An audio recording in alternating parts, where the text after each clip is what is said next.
एक गांव में माधव नाम का एक दूध वाला रहता था। उसके पास 2 गायें थी।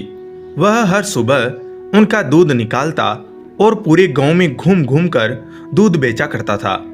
माधव का हर रोज का नियम था कि दूध बेचने के बाद उसके पास जो भी दूध बचता था उसे माधव रास्ते में शिवजी के मंदिर में शिवलिंग पर चढ़ा देता था। उसका दोस्त राजेश हर रोज उसे ऐसा करते हुए देखता था। एक दिन उसके मित्र राजेश ने उससे पूछा कि तू इतनी मेहनत से पूरे गांव में दूध बेचता है, फिर जो दूध बच जाता है उसे शिवलिंग पर क्यों चढ़ा देता है? बाकी लोग तो थोड़ा सा दूध पानी में मिलाकर शिवलिंग पर चढ़ाते हैं। तुम भी बाकी बचे हुए दूध का दही, पनीर और घी बनाकर बाजार में बेचा करो, इससे तुम्हें बहुत फायदा होगा। माधव ने कहा, राजेश, मैं पूजा पाठ नहीं जानता, मैं तो भोले बाबा की भक्ति करता हूँ। मैं अनाथ हूँ और इन्हें अपना पिता मानता हूँ, इसलिए इन्हें दूध चढ़ाकर इनकी सेवा करता हूँ। भोलेनाथ की दया से मेरी गुजर बसर अच्छे से हो जाती है। राजेश उसे बहुत समझाता है, लेकिन वह नहीं मानता और हर दिन बचा हुआ दूध शिवलिंग पर चढ़ा देता था। एक दिन वह शिवलिंग पर दूध चढ़ा रहा था, तभी मंदिर के पुजारी ने कहा, बेटा, हर दिन तू महादेव का अभिषेक दूध से करता है। तेरी क्या मनोकामना है जिसके लिए तू यह सब कर रहा है?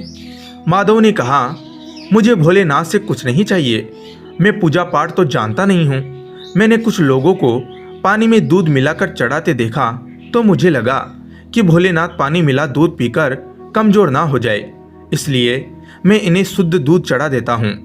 यह सुनकर पुजारी बाबा हंसने लगे।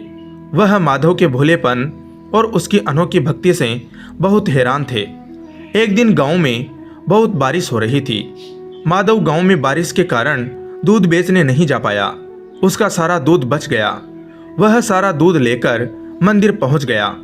वहां पुजारी बाबा ने उसे रोका और कहा, बेटा, इतना दूध चढ़ाएगा तो सारा दूध पानी की तरह बह जाएगा। तब माधव ने कहा, बाबा, यह तो मेरा रोज का नियम है, मैं इसे कैसे छोड़ सकता हूँ? मैं दूध घर वापस नहीं ले जा सकता हूँ। तब पुजारी बाबा ने कहा, तब तुम सारे दूध की खीर बनाकर भोले बाबा को भोग लगाओ और खीर सारे गांव में बांट दो, इससे तुझे बहुत पुण्य मिलेगा। माधव को पुजारी की बात अच्छी लगी। वह गांव से खीर बनाने का सामान ले आया। मंदिर में सारे दूध की खीर बनाई। उसने भोलेनाथ का अभिषेक खीर से किया और सारे गांव में खीर बांट दी। उसके बाद से माधव ने एक नियम बनाया। वह हर रोज बचा हुआ दूध शिवलिंग पर चढ़ा देता था और महीने में एक बार दूध नहीं बेचता था। वह उस दिन सारे दूध की खीर बनाकर भगवान को उसका भोग लगाकर गांव में बांट देता था। इधर कैलाश पर्वत पर भगवान भोलेनाथ ने यह सारी बात पार्वती जी को बताई। तब पार्वती जी ने कहा, स्वामी, आपका भक्त कभी आपकी पूजा नहीं करता और ना ही कभी आपका नाम लेता है। केवल दूध और खीर से अभिषेक करने से ही आप उससे कैसे प्रसन्न हो गए? भगवान भोलेनाथ ने कहा कि पार्वती, उसकी निश्चल भक्ति ने मेरा मन जीत लिया है। इस संसार में हर कोई मेरी भक्ति और पूजा किसी कामना से करता है, लेकिन मेरा यह भक्त मुझे अपना पिता मानकर मेरी पूजा करता है और यह मेरी चिंता करता है कि कहीं पानी मिले दूध से मैं कमजोर ना हो जाऊं, इसलिए यह मेरा अभिषेक शुद्ध दूध से करता है। पार्वती जी ने कहा, प्रभु, तब हमें इसकी परीक्षा लेनी चाहिए। भक्त की परीक्षा लेने के लिए भगवान शिव और मां पार्वती ने सेठ सेठाने का रूप लिया और माधव के घर पहुंच गए। भगवान शिव ने माधव से कहा, दूध वाले, हम तुमसे हर दिन सारा दूध दुगने दाम पर खरीद लेंगे और दूध बेचने के लिए तुम्हें पूरे गांव में भागना भी नहीं पड़ेगा। हमारे नौकर यहीं से दूध ले जाएंगे और यहीं तुम्हें उसका मूल्य दे देंगे। यह सुनकर माधव ने कहा, ठीक है सेठ जी, लेकिन मैं तुम्हें सारा दूध नहीं दे सकता। मेरी गायें जितना दूध देंगी उसमें से थोड़ा दूध मैं भोलेनाथ के अभिषेक के लिए रखूंगा, बाकी आप चाहे तो खरीद सकते हैं। तब पार्वती जी ने कहा कि हमें तो बहुत सारा दूध चाहिए, इसलिए सारा दूध दे दो, भले ही दाम 4 गुना ले लो।